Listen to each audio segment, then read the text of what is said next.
위로하는 교회라는 제목으로 하나님의 말씀 함께 나누겠습니다. 악마네의 우두머리가 졸개 악마들의 사기를 고취하기 위해 인간 낚시 대회를 열었답니다. 악마 중에서 내노라 하는 악마들이 서로 다투어 인간 세상으로 낚시지를 떠났지요.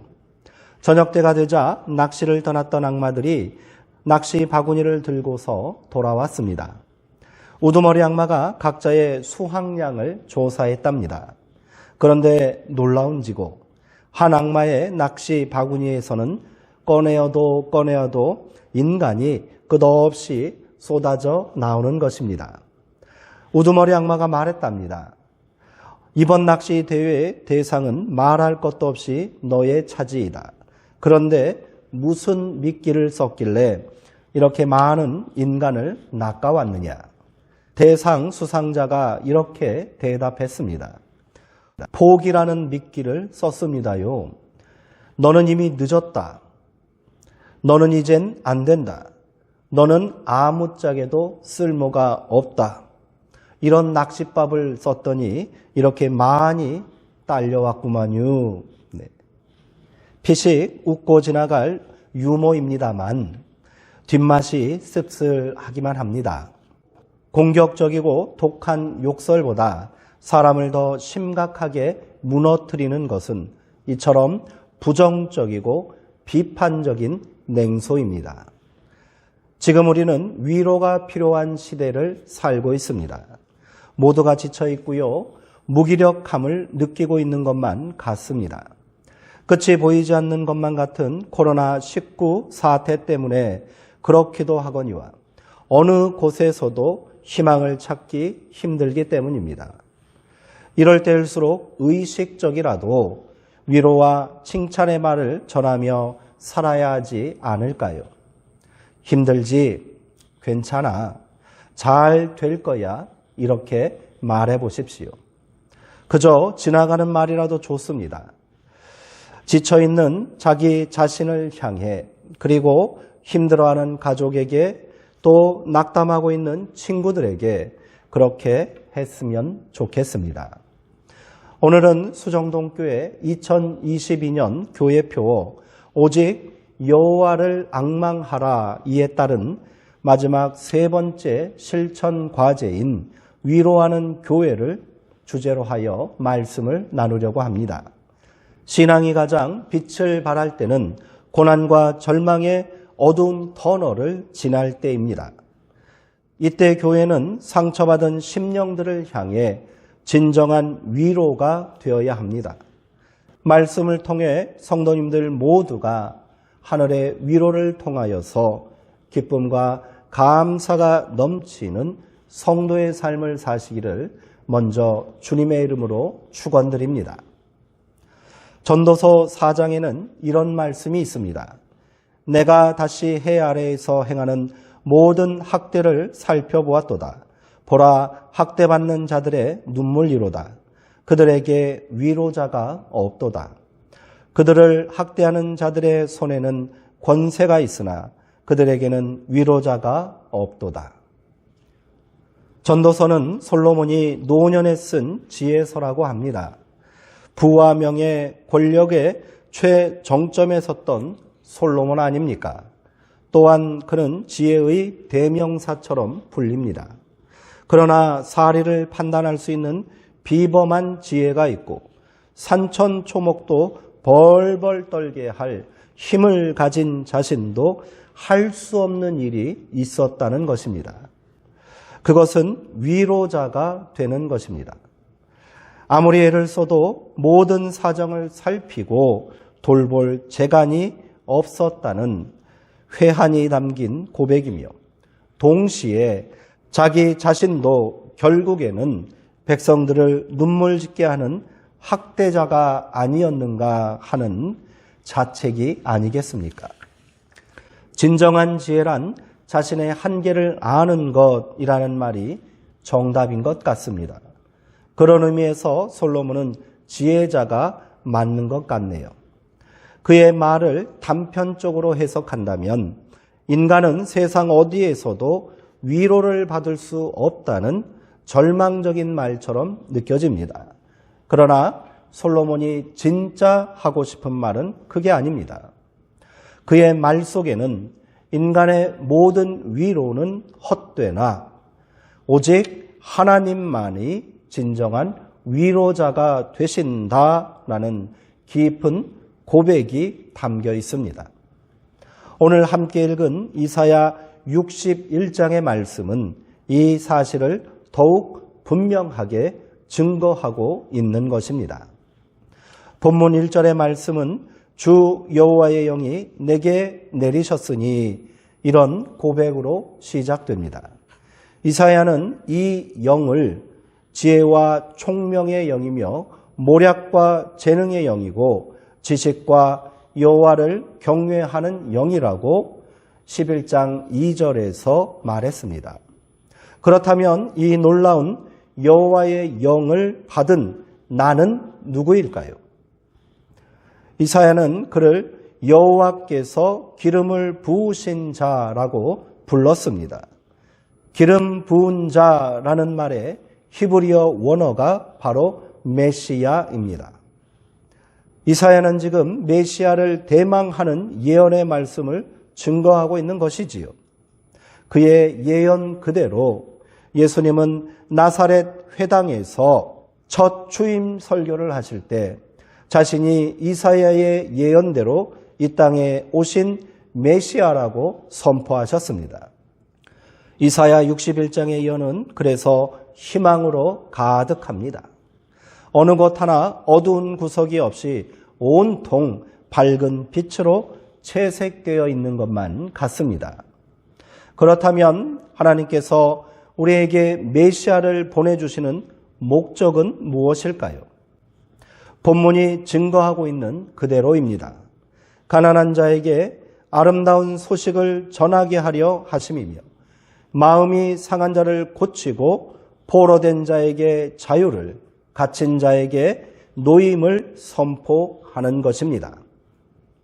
이사야는 이 목적을 한마디로 모든 슬픈 자를 위로하는 것이라고 말했습니다.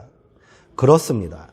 하나님은 허무하고 헛된 인생살이에 지치고 고단하고 힘겨워 눈물 흘리는 인생들을 위로하시기 위해 메시아를 보내주셨던 겁니다. 그 예언을 성취하기 위해 우리 예수님께서 우리의 위로자로 이 땅에 오셨습니다. 그렇게 우리 예수님은 이 세상에 아름다운 소식인 복음을 전파하였고 소외와 결핍으로 고통받는 가난한 자를 천국의 주인공이 되게 하셨습니다. 갈등과 다툼으로 찢겨져 버린 마음이 상한 자를 고쳐주셨고 죄와 악한 권세로부터 억압받는 포로된 자, 갇힌 자를 해방시켜 주셨습니다. 예수님은 공허한 말로 위로하지 않으시고 자기 삶의 전부를 바치는 헌신과 희생으로 우리를 위로하셨습니다.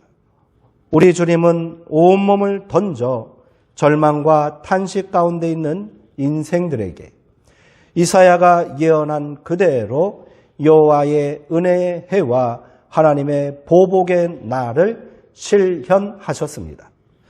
여호와의 은혜의 해는 하나님께서 제정해 주신 희년을 의미합니다. 희년은 모든 것이 제자리로 돌아오게 하는 조건 없는 회복의 날이라고 이해할 수 있습니다. 50년이 되는 해마다 희년 나팔이 울리면 가난 때문에 조상 대대로 물려받은 땅을 빼앗겼던 자들은 다시 땅을 찾고 채무를 변제할 능력이 없어 몸이라도 팔아야 했던 노예들은 자유를 되찾을 수 있었습니다.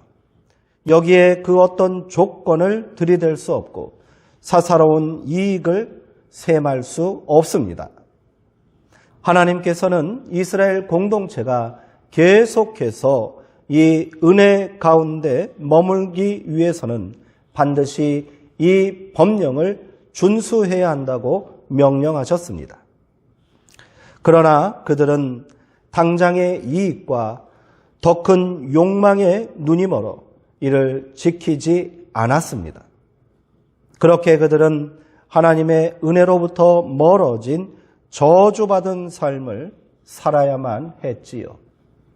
예수님은 이 은혜를 다시 회복하기 위해 이 땅에 오신 것입니다. 아무 대가도 요구하지 않으시고 자신의 전부를 희생하면서까지 우리를 다시 하나님의 은혜 가운데 머물게 하셨습니다. 이어지는 하나님의 보복의 날은 공의의 하나님께서 악한 자들을 심판하시는 날입니다. 하나님의 은혜를 저버린 우리는 그 날을 피할 수 없습니다.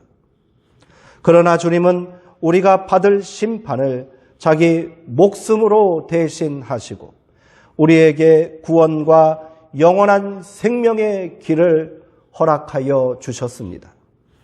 그렇게 은혜에서 멀어지고 죄의 종이 되어 슬피우는 인생들에게 참된 위로를 주시기 위해 십자가 대속의 죽음을 감당하셨습니다.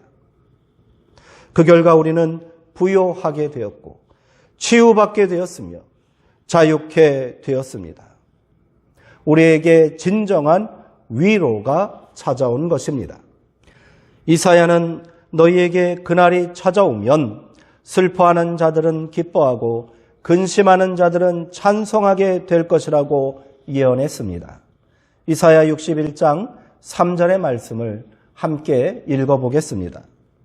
무릇 시온에서 슬퍼하는 자에게 화관을 주어 그 죄를 대신하며 기쁨의 기름으로 그 슬픔을 대신하며 찬송의 옷으로 그 근심을 대신하시고 그들의 의의 나무 곧 여호와께서 심으신 그 영광을 나타낼 자라 일컬음을 받게 하려 하심이라. 아멘.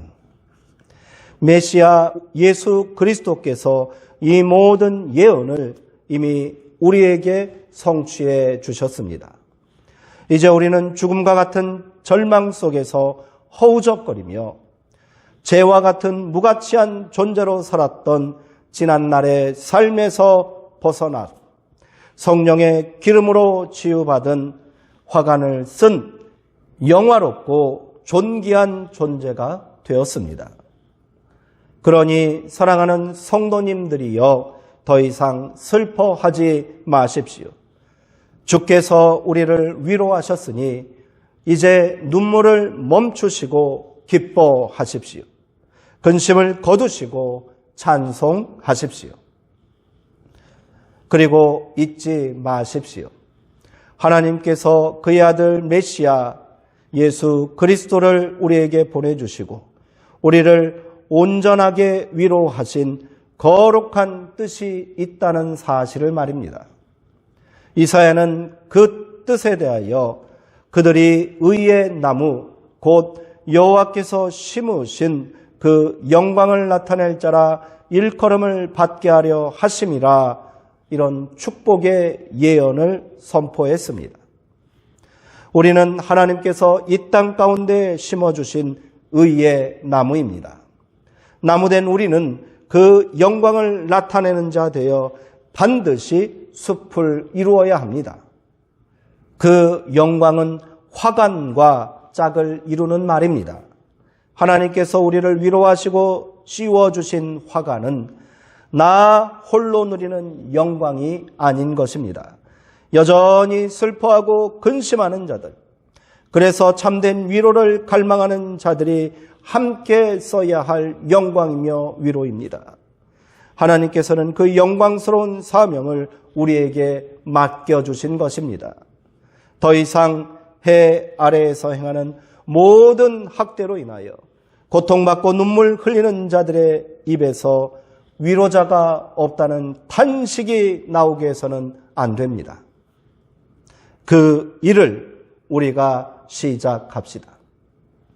이사야는 61장 6절의 말씀에서 오직 너희는 여호와의 제사장이라 일컬음을 받을 것이며 사람들이 너희를 우리 하나님의 봉사자라 할 것이라 라고 말했습니다. 베드로 사도는 너희는 택하신 족속이요 왕 같은 제사장들이라 말하면서 우리가 감당해야 할 사명을 거듭 일깨워 주었습니다. 제사장은 인간이 하나님 앞에 나아가 화해할 수 있도록 돕는 안내자요 중재자라 할 수 있습니다. 하나님은 이스라엘이 거룩한 제사장 나라가 되어 열방을 복되게 하길 원하셨습니다. 안타깝게도 이들은 이 귀한 사명을 수행하는 데 실패했습니다. 그러나 하나님께서는 우리를 다시 의의 나무로 심어주시고 거룩한 제사장 나라를 넘어 영광스러운 하나님 나라가 되게 하셨습니다. 한 가지 더 꼭 기억해야 할 것이 있습니다. 그것은 우리가 이미 하나님의 위로를 넘치도록 받았다는 사실입니다. 우리는 이 사실을 분명하게 고백하고 확신을 가지고 살아야 합니다. 여전히 슬픔 가운데 살고 있는 사람은 아무도 위로할 수 없습니다. 그러니 먼저 자기 스스로를 위로하십시오. 내 삶의 모든 것이 다 하나님의 은혜임을 날마다 고백하며 사십시오. 이제는 내가 사는 것이 아니라 내 안에 예수 그리스도께서 사심으로 매 순간순간 나를 위로하시고 셈을 주고 계심을 발견하며 살아야 합니다. 그렇게 내 삶의 평안을 이루고 내면의 강건함을 이루십시오. 그 믿음과 힘으로 기쁨과 찬송이 가득한 삶을 살기만 해도 우리는 하나님의 봉사자로 세상을 위로하는 복된 삶을 살 수 있습니다. 우리 수정동교회가 함께 감당해야 할 거룩한 사명을 위해 마음을 모아주시기 바랍니다. 오직 여호와를 앙망하심으로 새 힘을 얻는 교회, 빛을 발하는 교회, 위로하는 교회가 될 수 있도록 힘써 기도해 주십시오. 옛것은 지나가고 새것이 되었습니다. 지난날 실패와 상처로 인해 우리 안에 만들어진 깊은 불신과 미움, 오해의 벽을 깨트리십시오. 성도님들 모두가 마음을 넓히고 믿음을 새롭게 하여 이 성전을 찾는 모든 이들을 위로하고도 남을 만한 은혜와 축복이 가득한 교회를 만듭시다. 기도하시겠습니다. 위로의 하나님, 우리를 위로하시고 우리를 다시 기쁨과 찬송의 삶을 살게 하시니 감사합니다. 그러나 여전히 우리 가운데 근심이 있습니다. 슬픔이 있습니다. 하나님, 우리의 믿음 없음을 불쌍히 여겨 주옵소서. 예수 그리스도를 통하여 우리에게 온전한 위로의 역사를 완성하시고 우리를 생명과 평강과 구원의 길로 이끄신 하나님, 우리가 다시 이 슬픔과 눈물을 거두고 일어서게 하여 주시옵소서. 그리하여 하나님께서 이 땅에 심으신 의의 나무 되어 하나님의 뜻을 온전히 성취하는 하나님 나라 되어 세상을 위로하고 복되게 하는 성도의 삶을 살 수 있도록 우리를 도와주옵소서. 예수 그리스도의 이름으로 기도합니다. 아멘.